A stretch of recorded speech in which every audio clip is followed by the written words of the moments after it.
500 gramas. Esse é o peso aproximado de uma vara de pesca moderna de alta performance, projetada para dominar criaturas marinhas que ultrapassam as centenas de quilos. Por que um equipamento tão leve consegue suportar forças de tração tão extremas sem se partir ao meio? À primeira vista, a resistência parece depender apenas da sorte ou da destreza do pescador durante o combate, mas, na prática, essa integridade estrutural é forjada em um ambiente industrial rigoroso. Cada camada de material sobreposta e cada ângulo de fibra aplicado são milimetricamente calculados para ditar o comportamento mecânico exato do equipamento sob carga. Vê-se como as lâminas de corte de alta precisão preparam os tecidos de carbono que servirão de base para a estrutura. O processo está apenas ganhando velocidade. O controle térmico e a pressão aplicada garantem que o polímero se funda perfeitamente às fibras, eliminando quaisquer microbolhas de ar que poderiam causar falhas catastróficas. Nesta etapa não termina, pois a orientação de cada fibra determina se a vara terá uma ação rápida ou lenta, reagindo instantaneamente aos movimentos do peixe. Engenheiros monitoram o alinhamento das camadas sobre o mandril de aço polido com tolerâncias de frações de milímetro. Pode-se notar como o mandril gira uniformemente enquanto a fita de compressão é enrolada com uma tensão constante, removendo o excesso de resina e compactando o núcleo. Depois, fica mais complexo. A transição para o estágio de cura exige que o forno mantenha temperaturas estáveis por períodos prolongados, assegurando que a resina atinja a dureza necessária sem se tornar quebradiça. O equipamento gradualmente extrai o blank curado do mandril, revelando uma peça oca, mas incrivelmente rígida e flexível ao mesmo tempo. Tudo só se complica com os testes de resistência, onde máquinas hidráulicas aplicam tensões que simulam as piores condições reais encontradas em alto mar. As fibras se estiram e o material se deita em curvas perfeitas, demonstrando como a força é transferida da ponta até o cabo de forma contínua. O componente final deixa a linha de montagem exibindo uma superfície lisa e um equilíbrio perfeitamente distribuído.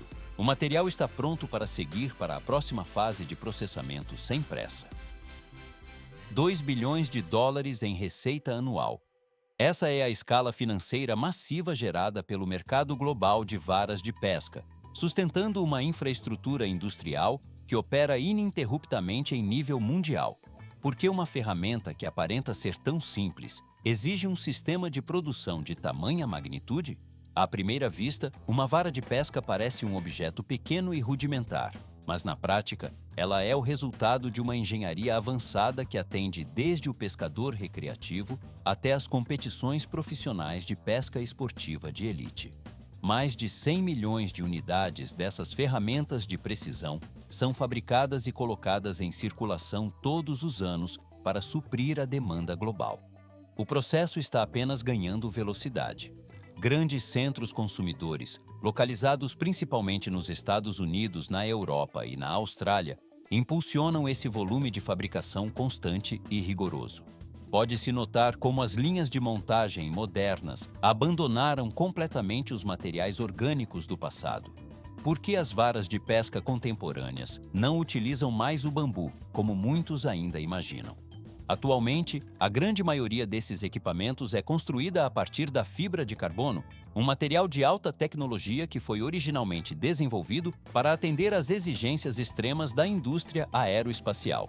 Mas isso é apenas o começo. A transição para o próximo nível não ocorre apenas pela escolha da matéria-prima, mas pela forma como a estrutura é montada. Vê-se como o equipamento industrial posiciona cada camada estrutural de forma milimétrica para garantir a resistência do conjunto. O que realmente define a qualidade superior de uma vara moderna não é o material isolado, mas o método preciso com que cada lâmina de fibra é organizada. O equipamento gradualmente sobrepõe os filamentos sob um processo de fabricação rigoroso, onde as tolerâncias são controladas com precisão de frações de polegada. Depois, fica mais complexo. Esse nível de detalhamento técnico assegura que a estrutura suporte tensões elevadas sem perder a flexibilidade necessária. O material segue adiante pela cadeia de produção de forma contínua e estável. Duas matérias-primas fundamentais compõem a base estrutural de uma vara de pesca: o pré-impregnado de fibra de carbono e o pré-impregnado de fibra de vidro. Estes materiais consistem em fibras que já foram previamente saturadas com uma resina reativa ao calor de alta tecnologia. Por que a gestão térmica desses componentes é considerada o fator mais crítico antes mesmo do início da montagem? O equilíbrio químico da resina é extremamente sensível, pois ela foi projetada para endurecer apenas sob condições de temperaturas elevadas, mas o calor ambiente comum pode desencadear uma reação de cura prematura e irreversível. Se esse processo começar fora do controle térmico, o material se torna rígido, perde suas propriedades de adesão e se transforma completamente em resíduo industrial inutilizável.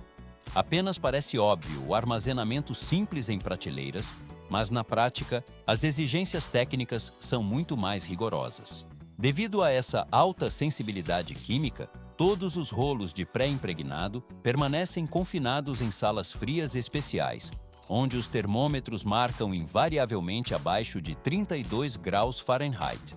O equipamento de refrigeração mantém o material em um estado de dormência química até o segundo exato em que a produção demanda sua retirada. Mas isso é apenas o começo.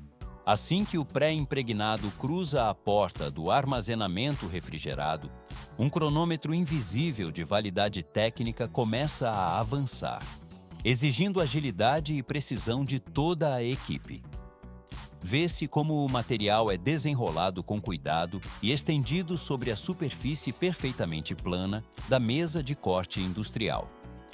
Seguindo rigorosamente cada detalhe do esquema técnico fornecido pelo Departamento de Engenharia, um técnico executa medições manuais e alinha as bordas com auxílio de instrumentos de medição. Depois fica mais complexo. A máquina de corte entra em operação, executando padrões pré-programados que exigem um controle de movimentação milimétrico sobre a fibra ainda macia. Pode-se notar como a cabeça de corte se desloca, processando entre 8 e 10 camadas de carbono sobrepostas simultaneamente para otimizar a produtividade da linha. O processo está apenas ganhando velocidade. Mesmo com o alto volume de material cortado em um único ciclo, a precisão dimensional deve ser mantida de forma absoluta em frações de polegada. A geometria de corte do carbono raramente utiliza linhas retas simples, priorizando formas triangulares complexas ou padrões diagonais específicos. À primeira vista, o desenho dessas peças parece puramente estético, mas na prática, essa geometria controla exatamente como a força mecânica se distribui ao longo do corpo da vara quando ela é submetida a uma carga de flexão. O equipamento gradualmente separa as formas, onde cada ângulo determina a resistência estrutural do conjunto final. Uma única peça que sofra um desvio de corte de apenas uma fração de polegada tem o poder de deslocar o ponto de flexão de toda a vara, comprometendo o desempenho técnico do produto. Tudo só se complica se houver qualquer erro na fase de preparação das lâminas. O material cortado agora segue para a próxima etapa da cadeia produtiva, mantendo sua integridade estrutural intacta. 800 milímetros de comprimento. Essa é a medida padrão inicial para o posicionamento do material sobre o mandril, o eixo de aço inoxidável que atua como o molde interno para o blank da vara. O mandril recebe previamente a aplicação de um agente desmoldante antiaderente, garantindo que o blank finalizado possa ser separado de forma limpa e sem danos estruturais após o aquecimento. Uma vez que o adesivo é distribuído de maneira uniforme ao longo do eixo metálico, o técnico utiliza uma ferramenta de aquecimento localizado para realizar o ponto de fixação térmica da primeira camada de fibra de carbono. Cada peça de carbono é alinhada com rigor métrico ao longo da linha central do mandril, sendo esquadrejada tanto na ponta quanto na base antes de ser definitivamente fixada. Por que o alinhamento inicial é tão rigoroso? À primeira vista, um pequeno desvio milimétrico parece irrelevante em uma peça tão longa. No entanto, se a primeira camada estiver fora de centro, todo o blank da vara herdará esse desalinhamento, comprometendo a integridade física do produto final. Nesta etapa, não há auxílio de robôs ou guias a laser. A precisão depende exclusivamente do olho treinado e da experiência técnica do operador. O momento em que o mandril é posicionado sobre a mesa de rolagem marca o início real da formação da vara. O equipamento gira a uma velocidade lenta e controlada, enquanto cada camada subsequente de fibra de carbono é enrolada ao longo do núcleo de aço sob o comando direto do artesão. Pode-se notar como a pressão manual e a velocidade de rotação são ajustadas no exato instante em que a próxima lâmina de material é depositada. Mas isso é apenas o começo. Conforme o núcleo gira, as camadas de fibra se tensionam umas contra as outras e as bordas se fecham de forma hermética, fazendo com que a vara se alongue e se afunile seguindo uma geometria calculada. Após a conclusão das camadas principais, o técnico adiciona reforços em zonas de alta tensão, especialmente na área próxima ao cabo. Estes reforços não visam apenas aumentar a espessura, mas sim ajustar a sensação tátil durante o arremesso e o combate com o peixe. Depois fica mais complexo. Com todas as camadas e dobras de reforço devidamente envolvidas, o blank segue para a fase de aplicação de fita termorresistente. A fábrica utiliza fitas de nylon, celofane ou vinil especializado para envolver firmemente todo o conjunto antes do processamento térmico. O mandril é montado em uma máquina de enrolamento e, conforme ele rotaciona, a fita é aplicada em uma espiral contínua com sobreposição constante sob pressão uniforme de ponta a ponta. O objetivo deste procedimento é travar o formato da vara e manter cada camada de carbono pressionada firmemente durante o ciclo de aquecimento posterior. Vê-se como a fita aperta e comprime o material subjacente, criando uma espessura de parede uniforme em toda a extensão do blank. O processo está apenas ganhando velocidade. 280 graus Fahrenheit. Esta é a temperatura média ajustada nos fornos de cura, onde os mandris são pendurados em suportes metálicos. O ciclo de aquecimento é monitorado por sistemas computadorizados para assegurar que a subida térmica seja gradual e permaneça estável. A fase de cura dura aproximadamente 2 horas, tempo necessário para que a resina termorreativa seja totalmente ativada. No interior do forno, a resina começa a fluir entre as camadas de fibra de carbono, fundindo-as em uma estrutura unificada e quase monolítica. À primeira vista, o blank ainda pode ser ajustado antes da cura, mas na prática, qualquer desvio anterior torna-se permanentemente bloqueado após o ciclo térmico. Por essa razão, o controle sobre o tempo e a estabilidade do forno é absoluto. Quando o aquecimento termina e o resfriamento começa, inicia-se a extração do mandril em uma máquina de separação dedicada. O eixo metálico é preso por um mecanismo de retenção, enquanto um braço pneumático aplica uma força poderosa e constante para puxar o núcleo para fora da vara.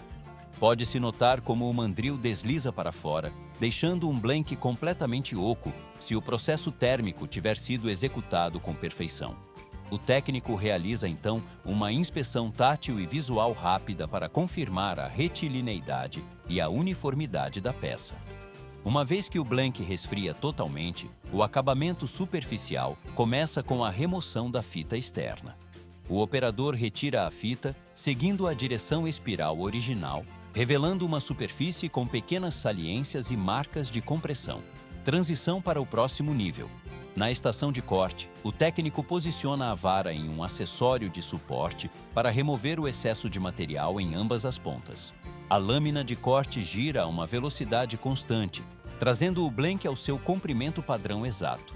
Em seguida, inicia-se o lixamento a seco para eliminar as saliências deixadas pela fita de compressão. O técnico rotaciona a vara manualmente para garantir que o desbaste ocorra de forma igual em toda a circunferência. Depois disso, o blank passa pelo lixamento úmido, onde a água reduz o atrito e remove o pó de resina. 4 milésimos de polegada.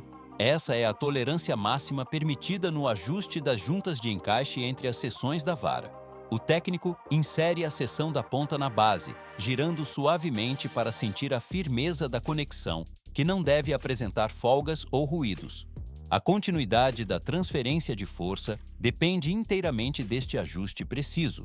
Após a aprovação, as seções são agrupadas por modelo e enviadas para a oficina de pintura.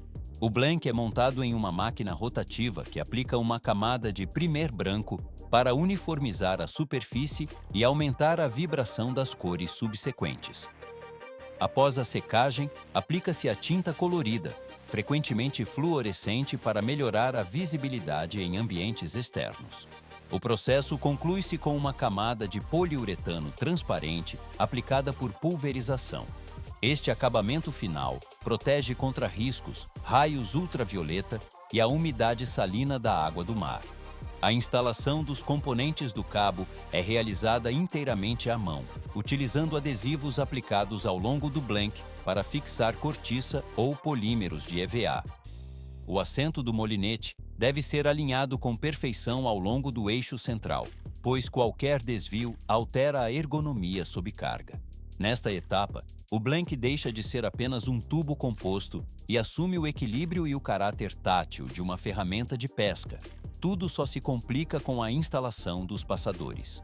O técnico marca as posições de cada guia de linha de acordo com o layout de projeto, que determina a distribuição da carga durante o uso. Cada passador é alinhado visualmente e fixado através do enrolamento manual de linhas de rosca sobre a base da guia. As voltas devem ser depositadas de forma limpa, sem lacunas ou sobreposições. Após um cheque visual final de alinhamento, a vara segue para a aplicação de resina epóxi sobre os enrolamentos. Utiliza-se um pincel para aplicar a base de epóxi, garantindo que a resina penetre na rosca e se funda ao blank. As varas são então colocadas em racks rotativos para que a resina se nivele uniformemente sob o fluxo de ar quente ou luz ultravioleta. Uma camada final é aplicada para criar uma superfície brilhante e durável. O processo está atingindo a fase de conclusão. As seções de ponta e base são unidas pela primeira vez para um teste de encaixe e alinhamento axial definitivo. O técnico rotaciona o conjunto sob iluminação forte para detectar quaisquer curvaturas anormais ou empenamentos indesejados. Um teste de flexão sob carga controlada verifica a resistência estrutural e o equilíbrio ao longo de toda a extensão da peça. O material segue adiante pela cadeia, recebendo a limpeza final e a embalagem protetora para o envio. Uma única vara de pescar finalizada representa a culminação de centenas de decisões técnicas tomadas meticulosamente dentro do ambiente industrial. Porque a resposta tátil de cada modelo deve ser rigorosamente idêntica durante o uso, à primeira vista, a pescaria parece depender apenas da habilidade do usuário. Mas na prática, a previsibilidade de cada vibração transmitida à mão é o que define a confiabilidade do equipamento em condições reais. Cada sinal mecânico que percorre a estrutura de carbono até a empunhadura resulta de um planejamento de engenharia executado meses antes da montagem final. Pode-se notar como a estrutura se comporta sob tensão, reagindo de forma uniforme em toda a sua extensão. O processo está apenas ganhando velocidade no que diz respeito ao controle de qualidade rigoroso aplicado em cada lote produzido. O equipamento de teste gradualmente aplica cargas pré-definidas para garantir que a curvatura e a sensibilidade não apresentem variações milimétricas entre unidades diferentes. A consistência mecânica é o parâmetro que determina se o instrumento suportará as exigências do campo sem falhas estruturais. Tudo só se complica quando se considera que cada grama de material adicionado ou removido altera a frequência de ressonância do objeto. Vê-se como os componentes se alinham para formar uma ferramenta técnica precisa e robusta. O fluxo de fabricação encerra essa etapa, entregando um produto que responde com exatidão a cada movimento.